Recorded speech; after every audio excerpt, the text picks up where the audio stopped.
स्नातकोत्तर उत्तरार्ध के प्रिय बच्चों,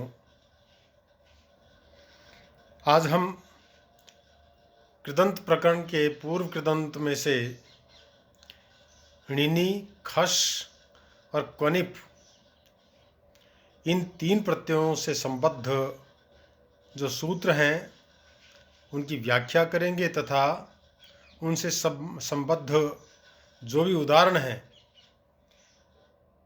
उनको देकर के और इसे समझाएंगे। आप इन सूत्रों को समझकर तथा उदाहरणों की प्रक्रिया को समझकर उनकी सिद्धि करने का स्वयं भी प्रयास करेंगे और अपने रजिस्टर में उनको लिखने का अभ्यास करेंगे। आइए सबसे पहले हम णिनि प्रत्यय का विधान करने वाले प्रथम सूत्र सुप्यजातौ णिनिस्ताच्छील्ये इसकी चर्चा कर लें। सूत्र एक बार पुनः सुन लें। सुप्यजातौ णिनिस्ताच्छील्ये ये विधि सूत्र है। वृत्ति कहती है अजात्यर्थे सुपि धातोर णिनिस्ताच्छील्ये द्योत्ये उष्ण भोजी, अर्थात जात्यर्थ से भिन्न सुबंत के उपपद होने पर धातु से परे णिनि प्रत्यय हो जाता है। यदि कर्ता का शील यानी स्वभाव द्योतित हो तो, अर्थात यह उसका स्वभाव है, यह वहां पर द्योतित होना चाहिए, तभी णिनि प्रत्यय प्राप्त होगा। लेकिन जात्यर्थ से भिन्न जो धातुएं हैं, जो उपपद हैं, उनसे परे धातुओं से ही णिनि प्रत्यय का विधान होगा। अर्थात उपपद यदि जात्यर्थक है फिर उससे परे चाहे धातु कोई भी हो उसको णिनि प्रत्यय की प्राप्ति नहीं होगी। यहां शब्दों में स्पष्ट कहा गया अजातौ, अर्थात जाति भिन्न अर्थ में, अजाति अर्थे सुपि, अर्थात जाति अर्थ से भिन्न जो सुबंत पद है उसके उपपद होने पर धातु हो परह, जो धातु है उससे परे णिनि प्रत्यय, जो णिनि प्रत्यय है वह होता है ताच्छील्ये, और वह धातु अर्थ की कर्तृगत स्वभावता को व्यक्त करता है। अर्थात कर्ता के अर्थ में ही वह धातुओं से परे होता है, लेकिन उसका स्वभाव यह अर्थ वहां पर द्योतित होता है। कृत संज्ञक होने से यह प्रत्यय भी कर्ता के अर्थ में होता है, यह ध्यान रखना चाहिए। कर्तरी कृत के अधिकार में ये सब प्राप्त हो रहे हैं। और जो णिनि प्रत्यय है उसमें आदि णकार का लोप हो जाता है, क्योंकि चुटु सूत्र से उसकी इच संज्ञा हो जाती है और तस्य लोपे से उसका लोप हो जाता है। इसी प्रकार से अंत्य जो ईकार है उसकी उपदेशे अजनुनासिक इच सूत्र से इच संज्ञा और तस्य लोप से लोप हो जाता है। इस प्रकार से केवल इन शेष रहता है, इन ह्रस्व इकार और हलंत नकार। अब इसके अनुबंधों का जो प्रयोजन है वह नंदी ग्रह प्रसाद इत्यादि सूत्र के द्वारा हमने पहले बता दिया है। अब उष्ण भोजी यह जो शब्द है जो णिनि प्रत्यांत है वह कैसे बनता है, उसकी सिद्धि कैसे होती है, आइए हम उसको बताते हैं। इस शब्द का अर्थ है उष्णम भुंक्ते तत्शीला है थी उष्ण भोजी, यानी गर्मा गर्म खाने का स्वभाव है जिसका, यानी ठंडा भोजन जिसको पसंद ही नहीं है, गर्मा गर्म खाने का स्वभाव बन गया, उसकी आदत बन गई है। इस प्रकार का जो व्यक्ति है वह उष्ण भोजी है, यह करता है, यानी गर्मा गर्म खाने वाला वह उष्ण भोजी कहलाता है।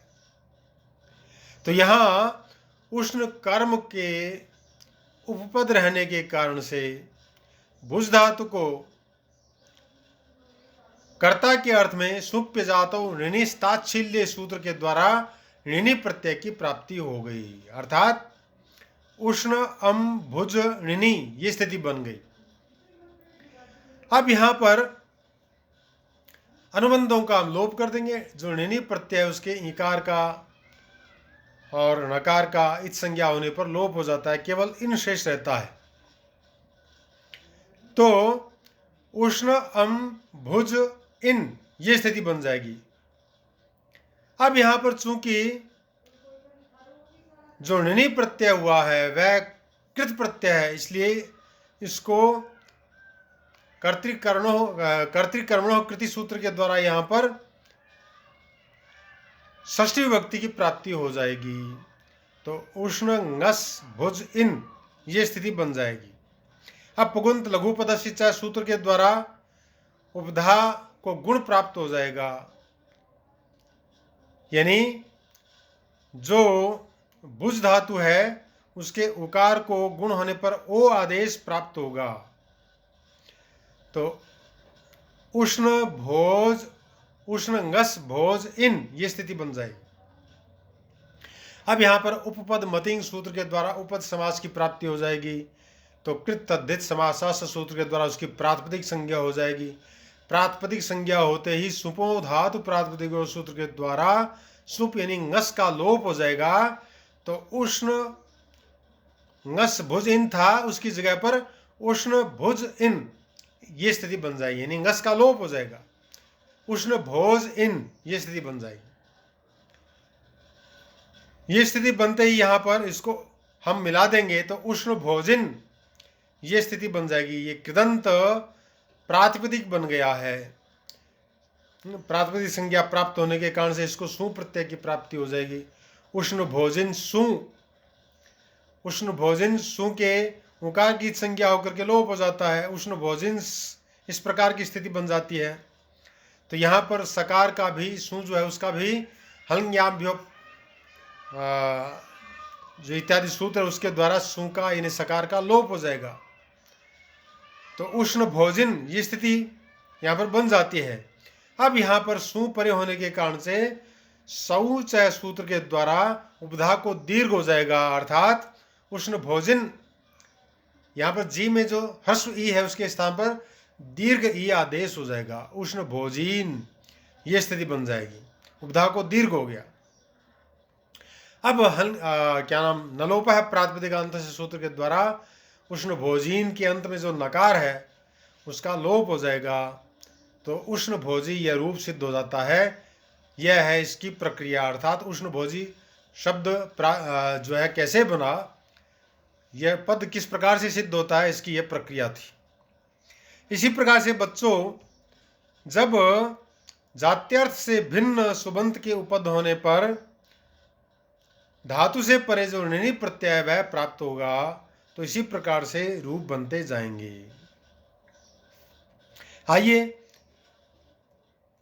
हम इस प्रकार के शब्दों की सिद्धि के बाद में अगले सूत्र पर ध्यान देते हैं।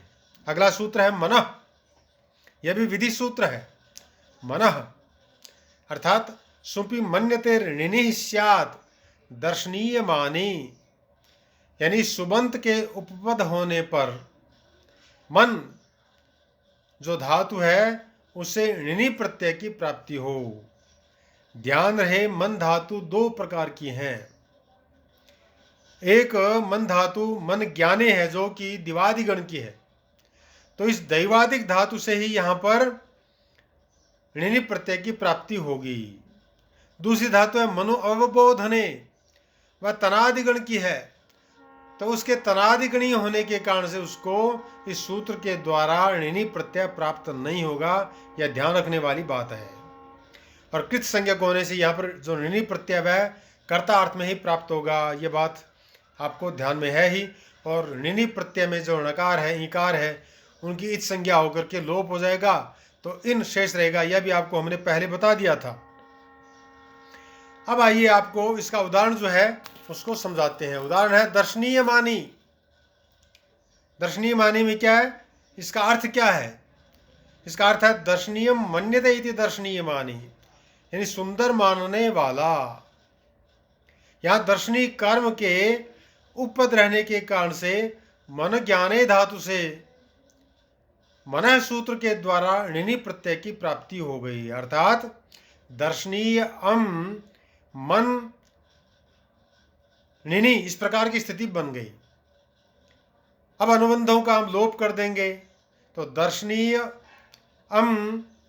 इन ये स्थिति बन जाएगी। दर्शनीय मन इन ये स्थिति बन जाएगी। अब यहाँ पर कर्ता के अर्थ में प्रत्यय की प्राप्ति होने के कारण से कर्तृकर्मणोः कृति सूत्र के द्वारा यहाँ पर उसको षष्ठी विभक्ति की प्राप्ति हो जाएगी। तो रूप बन जाएगा दर्शनीय ngस मन इन। ऐसी स्थिति होने पर यहाँ पर अत उपधाया सूत्र के द्वारा धातु की जो उपधा है यानी जो आकार है उसको वृद्धि आदेश हो जाएगा। वृद्धि आदेश होने पर जो बनेगा वह होगा दर्शनीय ngस मान इन। अब यहाँ पर उसको उपद मदिंग सूत्र के द्वारा समास की प्राप्ति हो जाएगी, उपद समास की प्राप्ति हो जाएगी। प्रातिपदिक संज्ञा कृत तद्धित समासा सूत्र के द्वारा हो जाएगी। तो सुपो धातु प्रातिपदिक सूत्र के द्वारा सुप का लोप हो जाएगा। तो स्थिति बचेगी दर्शनीय मान इन। अब मान के नकार में जो इन का ई है उसको मिला देंगे तो दर्शनीय मानिन ये स्थिति बन जाएगी। दोनों को मिला देंगे तो दर्शनीय मानिन यह कृदंत रूप सिद्ध हो जाता है, शब्द बन जाता है। अब यहाँ पर समास होने के कारण से और कृदंत प्रातिपदिक होने के कारण से प्रथमा के एक वचन में सु प्रत्यय की प्राप्ति होगी। तो बनेगा दर्शनीय मानिन सु। सु में जो ऊ है उसकी संज्ञा होकर लोप हो जाएगा, दर्शनीय मानिन्स। अब हल से परे जो सु है यानी सकार है उसके होने के कारण से यहाँ पर हलज्ञाम दीर्घा सुदिश्य प्रयुक्तम हल सूत्र के द्वारा उसका लोप हो जाएगा। तो दर्शनीय मानिन ये स्थिति बन जाती है। अब यहाँ पर सु प्रत्यय के प्रयोग होने के कारण से जो उपधा है उसको शौच सूत्र के द्वारा दीर्घ आदेश हो जाएगा। तो दर्शनीय मानीन ये स्थिति बन जाएगी। अब जो अंतिम जो नकार है उसको नलोप है प्रातिपदिकांत सूत्र के द्वारा हम लुप्त कर देंगे, उसका लोप कर देंगे। तो दर्शनीय मानी यह शब्द बन जाएगा। तो यह मनः सूत्र के द्वारा णिनि प्रत्यय की प्राप्ति होने पर यह शब्द बनता है। यहाँ यह बात ध्यान देने योग्य है कि दूसरे को ही दर्शनीय आदि मानने में इस सूत्र की प्रवृत्ति होती है, अपने आप को मानने में नहीं। अपने आप को मानने में अग्रिम सूत्र द्वारा खस और णिनि दो प्रत्ययों का विधान किया गया है।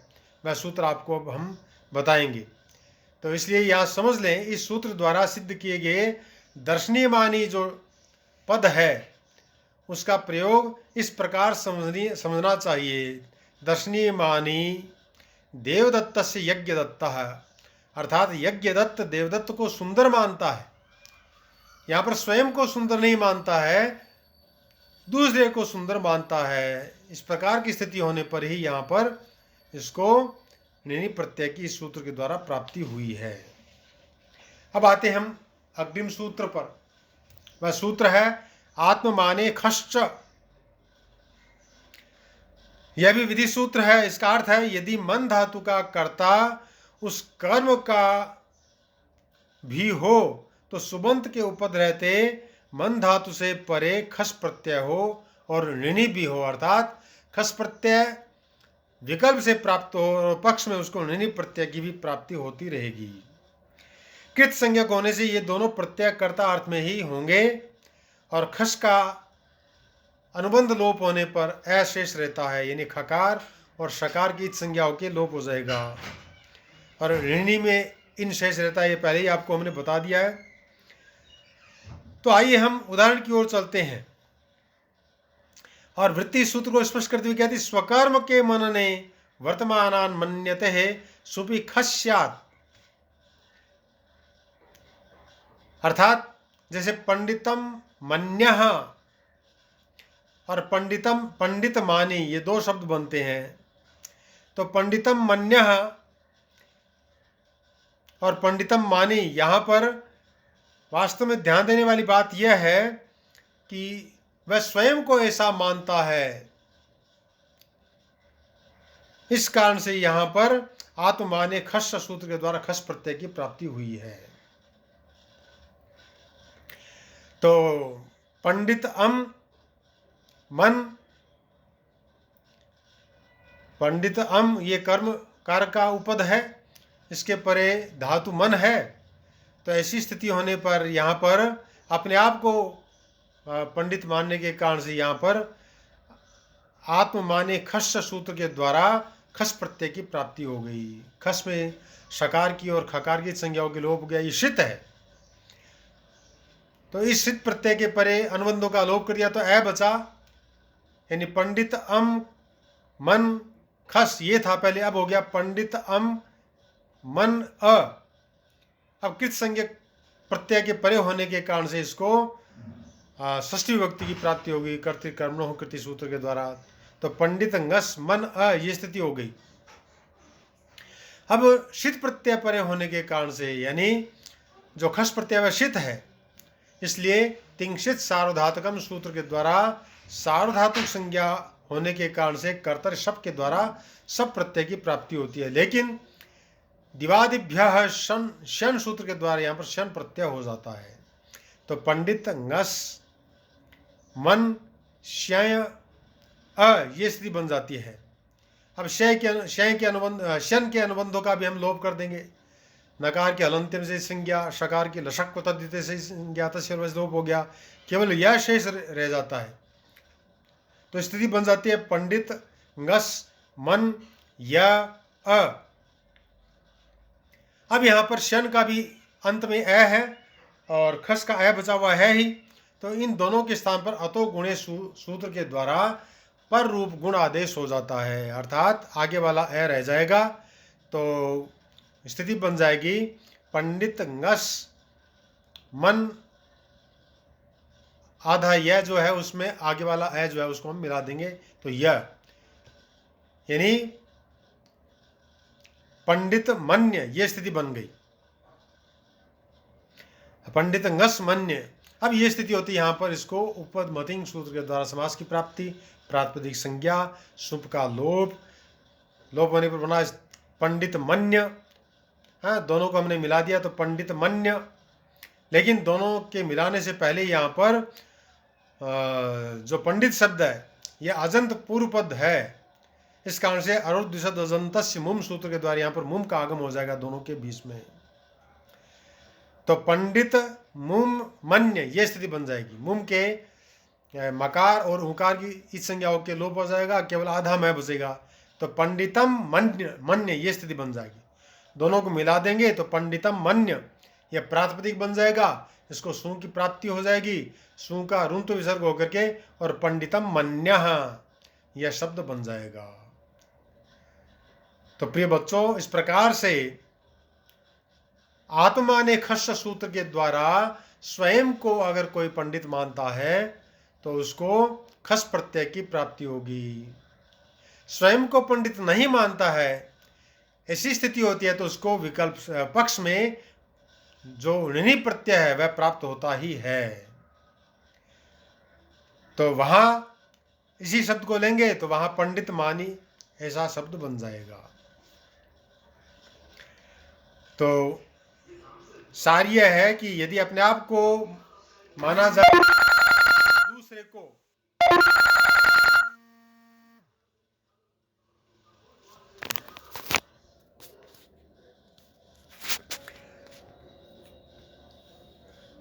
तो ऋणी प्रत्यय तो हो सकता है, पर खस प्रत्यय तभी होगा जब अपने आप को ही वह मानता हो। अस्तु, आज का यह प्रकरण यहाँ समाप्त होता है और यहीं पर मैं आज के वीडियो को इतिश्री देता हूँ और आगे तक के लिए हम जयतु भारतम जयतु संस्कृतम कह करके इस वीडियो को संपन्न करते हैं।